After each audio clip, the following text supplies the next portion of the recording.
오하이오주는 미시간주의 바로 옆에 붙어 있으며 이 소년의 고향 아콘에서 웨버의 고향 디트로이트까지는 3시간이 채 걸리지 않습니다. 이 소년의 우상은 2명, 한 명은 마이클 조던이었습니다. 그래서 이 소년은 어려서부터 23번을 고집했습니다. 그리고 또 다른 우상은 크리스 웨버.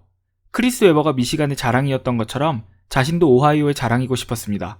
이 소년은 초등학교와 중학교에서 자신과 함께 뛴 3명의 친구들과 자신을 늘 오하이오의 팻4라고 소개했습니다. 언제나 노란색이나 검은색 계열의 헤어밴드를 착용했고 검은색 양말을 발목 위까지 올려 신었습니다. 누가 봐도 크리스 웨버를 따라하고 있었습니다. 하지만 2001년에서 2003년 사이에 크리스 웨버가 철저하게 투명인간이 되어가고 버려지는 모습에 소년은 큰 깨달음을 얻습니다. 자신의 미래가 크리스 웨버가 될 수도 있다고 생각한 소년은 큰 결심을 합니다. 이미 여러 대학들의 장학금 제안을 받았고 특정 대학과는 자세한 이야기까지 난 후였지만 대학을 가지 않기로 합니다. 그리고 그는 젊은 날의 객기로 조금은 과격한 방법을 택합니다. 당시 NCAA는 고등학생 유망주에게 3개 이상의 고교 올스타전 출전 금지와 $100 이상의 선물을 받는 것을 금하고 있었습니다. 그리고 이 소년은 3개의 고교 올스타전에 출전하고 100불이 훨씬 뛰어넘는 고가의 스로우백 저지를 2벌 선물 받습니다.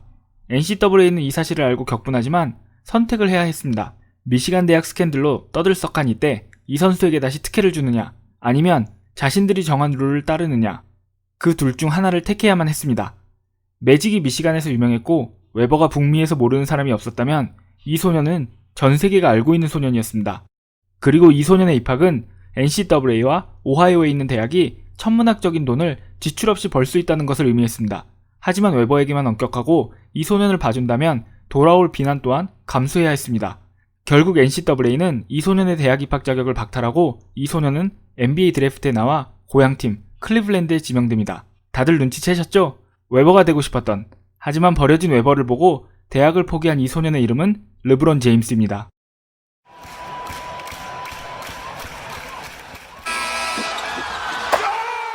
안녕하세요 여러분, 야구야구에서 농구 이야기를 하는 달팽이입니다. 르브론 제임스는 실제로 기회가 있을 때마다 웨버가 자신의 우상 중 한 명임을 말했습니다. 또한 웨버로 인해서 르브론 제임스는 NCAA에 대한 깊은 불신을 가지게 되었으며 얼마 전 자신의 아들 브로니에게 세계의 명문 대학이 접근하자 공개적으로 비난하며 경고합니다. 뭐 대충 의역을 하자면 그 더러운 손을 치워라 정도의 발언을 한 것으로 알고 있습니다. TMI를 드리면 르브론에게 고가의 스로우백 저지를 구해준 인물은 당시 자동차 트렁크에서 저지를 파는 걸로 생활을 연명해가던 리치 폴입니다. 네, 현재 NBA 가장 큰 에이전트이자 르브론의 에이전트인 바로 그 남자입니다. 자, 이제 웨버 이야기를 해야죠. 부상의 여러 스캔들을 겪은 웨버는 예전 같지 않았고 빠르고 시원시원한 킹스의 페이스를 따라갈 수 없었습니다. 거기다가 밀레니엄 킹스가 막 탄생되고 인기를 얻던 그 시절에 웨버에게 선물한 7년 127밀리언 달러의 계약이 아직도 많이 남아있었습니다. 더군다나 웨버가 부상과 징계로 빠진 동안 평균 24.2점을 넣었던 패자가 웨버가 돌아오자 20.1점으로 평균 득점이 떨어졌습니다. 우선 세크라멘토 선수들은 3시즌 연속 플레이오프에서 7차전에서 한 끗 차이로 패배에 탈락하는 것에 정신적으로 지쳐 있었습니다. 밀레니엄 킹스의 인기는 여전했지만 팬들은 역시 신나고 재미있는 농구로는 우승을 못한다며 5년째 플레이오프에서 무기력한 모습을 보인 그들을 비꼬았습니다. 같은 멤버로는 우승을 못하는 것이 증명되었음에도 선수를 바꾸지 않는 것에 대한 비판도 있었습니다. 그리고 킹스는 2004년 플레이오프를 끝으로 계약이 끝난 디박과 재계약을 하지 않습니다. 디박과 세르비아 국가대표 동료이기도 하며 그가 킹스에 도착했을 때부터 디박에게 많은 도움을 받고 의지했던 스토야코비치가 팀의 결정에 불만을 표합니다.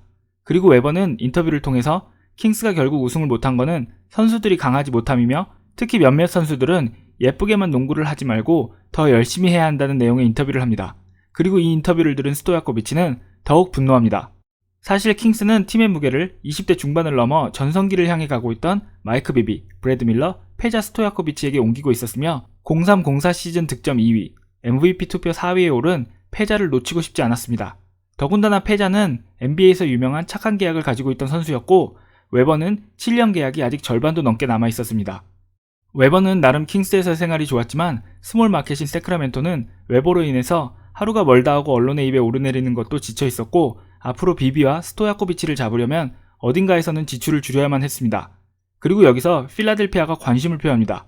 무톰보가 떠난 뒤 아이버슨은 언제나 수준급 빅맨에 대한 갈증을 느껴왔었고 필라델피아에서도 아이버슨의 전성기가 다 지나가기 전에 다시 한번 우승에 도전해보고 싶었습니다.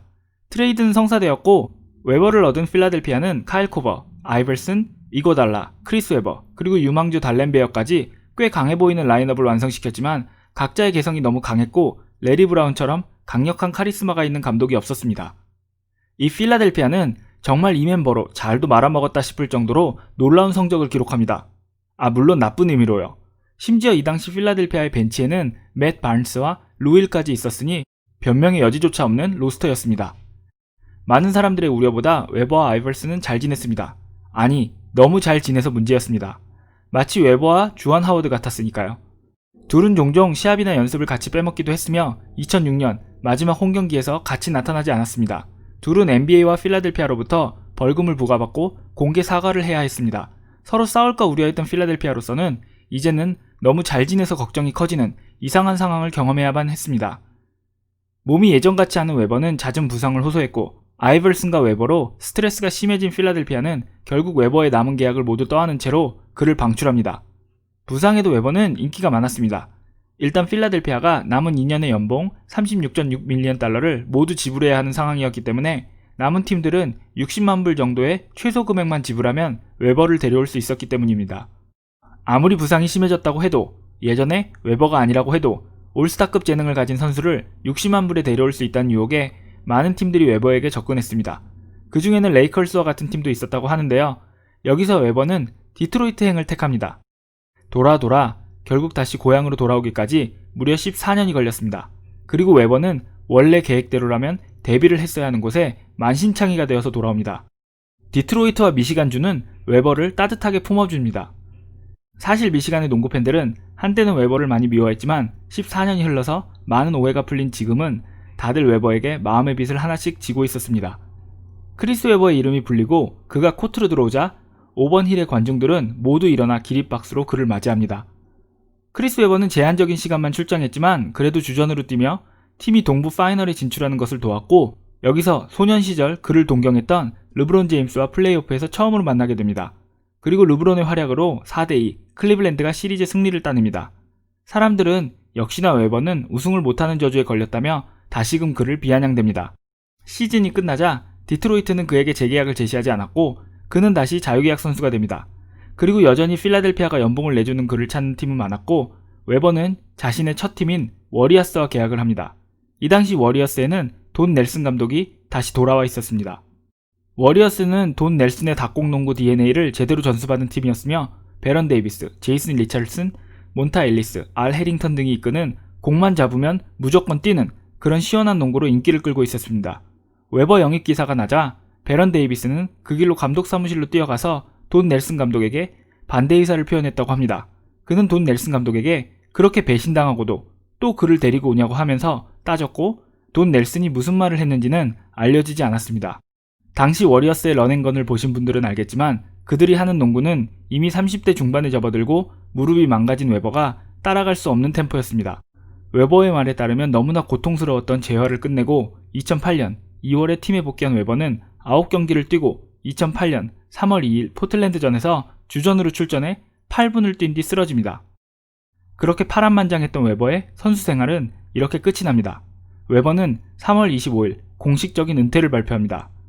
그는 총 15시즌 동안 NBA에서 뛰면서 20.7점의 평균 득점과 9.8개의 평균 리바운드를 기록했고 신인왕과 5번의 올스타 그리고 한 번의 퍼스트팀 선정을 포함해 5번 올 NBA 팀에 선정되었습니다. 블리치 리포트에서 쓴 한 기사에 따르면 그는 올스타급 선수들 중 가장 팬 지지 기반이 약한 선수이며 이상하리 망치 약한 지지 기반에 비해서 그에게 호감을 보이는 사람은 많은 선수입니다. 그리고 저는 이 표현에 100% 동의합니다.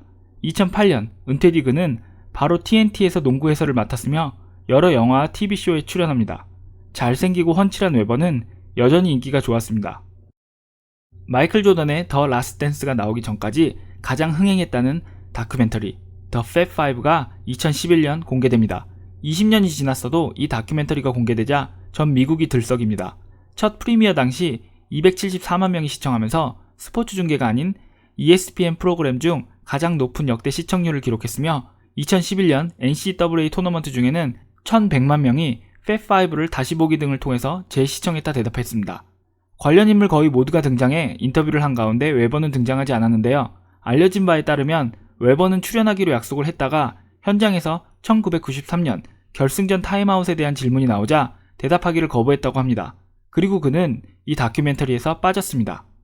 다큐멘터리는 미시간 대학을 비롯한 수많은 명문 대학들이 인기 대학 선수들을 동원해 얼마나 많은 돈을 벌었으며 이득을 취했는지를 재조명하고 그것들이 선수들에게 돌아가지 않자 많은 선수들은 재정적인 어려움을 호소했다는 것을 이야기함과 동시에 그 당시 일어났던 여러 가지 문제에 대해서 다루었습니다. 잘렌 로즈는 ESPN과 함께 공동 제작을 맡았으며 이로 인해서 웨버와의 사이가 나빠졌습니다. 잘렌 로즈는 팹5와 대학 시스템에 대해 묻는 질문에 듀크와 같은 대학들은 웨버나 나 같은 가난한 뒷골목의 흑인들에게는 애초에 관심이 없다. 그랜트 힐처럼 멀끔하고 잘생겼으며 좋은 집안에서 자란 흑인 선수들에게만 관심이 있다. 솔직히 그랜트 힐이 부럽기도 했다. 어머니는 힐러리 클린턴과 동문이고 아버지는 유명한 NFL 선수였으니까 모두가 그를 사랑했다. 우리는 미우놀이 같은 존재였다. 모두가 우리를 칭찬하고 응원하는 것 같았지만 사실 그들은 뒷골목 출신인 우리들이 실패하기를 바랬던 것이다. 결국 마지막에 가서는 듀크나 노스캐롤라이나와 같은 그들이 좋아하는 엘리트 흑인들이 있는 팀에 디트로이트 뒷골목에서 자란 우리가 지는 그런 것을 그들은 바랬던 것이다. 라는 내용의 꽤나 적나라한 인터뷰를 합니다. 팹5에 나온 다른 인터뷰에서는 웨버가 받은 대접은 말도 안 된다. 솔직히 지금 다시 웨버가 미시간 대학과 NCAA에 기부금을 내고 그들도 웨버를 이용해 수익을 또 올릴 수 있다면 그들은 내일이라도 웨버에게 내린 징계를 취소할 것이다. 라며 한 농구 관계자가 미국의 명문대와 NCAA의 탐욕을 비난했습니다. 웨버는 참가하지 않았지만 다큐멘터리 팹5의 성공은 다시금 NCAA와 미국 엘리트 대학의 선수 육성 시스템에 치부를 건드립니다. 그리고 2012년 웨버는 명예의 전당 투표에서 투표지의 후보 명단에서조차 이름이 빠지면서 많은 이들을 의아하게 만듭니다. 보통 명예의 전당 투표지에 후보로 오르는 자격은 그 선수의 성적이나 업적과는 별개로 은퇴 뒤 일정 시간을 채우면 자동으로 이름이 오르게 되는 것이기 때문에 특별한 이유 없이 웨버의 이름이 후보에조차 오르지 않은 것은 많은 사람들을 놀라게 했습니다. 참고로 명예의 전당은 NCAA와 NBA 공동위원회로 구성되어 운영됩니다. 이듬해부터 웨버의 이름이 후보 명단에 올랐지만 참가 기자들의 증언에 따르면 매년 웨버의 득표율은 이상할 정도로 적다고 합니다. NBA 명예의 전당은 MLB처럼 결과를 공개하지 않기 때문에 정확한 득표율은 알 수 없으며 기자들의 이야기를 참고할 수밖에 없습니다.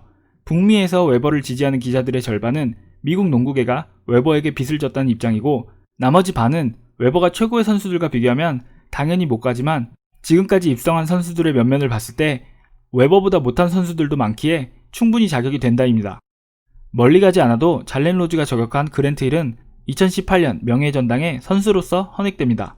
그랜트 힐과 웨버를 비교해보면 플레이오프 성적은 웨버가 월등히 좋고 둘 다 신인왕 출신의 올 NBA는 각각 5번씩 뽑히며 둘 다 한 번씩 퍼스트 팀에 뽑힙니다. 총 득점은 웨버가 17,182점으로 17,137점에 힐을 간신히 앞서지만 힐이 3시즌을 더 뛰었습니다. 리그 시즌 1위는 그랜트 힐은 없으며 웨버는 리바운드 1위를 한 시즌 했습니다. 둘 다 우승 경험은 없으며 경기당 평균 기록은 득점, 리바운드, 어시스트, 블럭, 스틸 모두 웨버가 더 높습니다. 2019년에는 디박이 명예의 전당에 헌액됩니다. 제가 굳이 디박과 웨버의 기록을 비교하지 않아도 두 선수 중 누가 누적 기록과 평균 기록이 더 높은지는 여러분이 더 잘 아실 겁니다. 디박과 힐을 폄하하려는 게 아니라 디박과 힐이 들어갔다면 웨버도 당연히 들어가야 한다입니다. 저는 이제라도 웨버를 헌액시켜줘야 된다고 생각합니다. 디트로이트의 한 기자는 이렇게 적었습니다. 피트 로즈처럼 도박을 한 것도 아니고 본즈나 클레멘스처럼 약물을 한 것도 아니며 의심받았던 성추행과 경기 조작은 모두 무죄인데 웨버는 무슨 잘못을 해서 아직도 투명인간인가? 저는 이 의견에 전적으로 동의합니다. 웨버의 미시간 동료였으며 현 레이커스 사장인 롭 펠린카 또한 웨버에 대한 대접이 달라져야 한다고 주장하는 사람 중 하나입니다. 그는 퍽스TV에서 제작한 팹5 관련 다큐멘터리에 직접 나와서 인터뷰를 했습니다. 참고로 북미에서 팹5를 소재로 만든 다큐멘터리나 프로그램은 조던의 그것만큼이나 많습니다. 2018년, 무려 25년 만에 웨버는 미시간 대학의 캠퍼스에 초대받습니다. 2018년 11월 3일 웨버를 특별히 미시간 대학 풋볼 경기에 초청한 짐 하버는 수많은 미시간 대학 학생들이 웨버를 이제는 미시간 동문으로 다시 인정해주자는 편지를 자신에게 보냈으며 자신 또한 이게 맞는 일이라고 생각한다고 했습니다. 그는 웨버에게 4번 풋볼 유니폼을 입게 하고 하루 동안 특별 주장으로 임명했습니다. 시합 전에 미시간 학생들에게 인사한 웨버는 목이 메인 듯한 목소리로 정말 오랫동안 기다렸던 일이다. 너무나도 이 캠퍼스에 돌아오고 싶었다. 라며 자신의 감정을 표현했습니다. 다만 이날 미시간 대학의 농구팀은 공식적으로 웨버와 만남을 가지지 않았으며 웨버 또한 풋볼 경기장만 방문하고 시합 후 바로 떠났습니다. 미시간 대학은 아직까지 이날의 일을 풋볼 코치 짐 하버가 개인의 역량으로 벌인 이벤트로 보고 있으며 공식적으로는 웨버의 이름을 복원할 계획이 없음을 밝혔습니다. 사실 농구팀의 영웅이었던 선수가 풋볼팀 감독의 용기로 대학교에 다시 초대되고 농구팀에게는 아직도 외면받는다는 게 조금은 웃긴 상황인데요. 2019년 웨버의 오랜 친구이자 팻5의 멤버였던 주안 하워드가 미시간 대학의 농구팀 감독직을 수락합니다.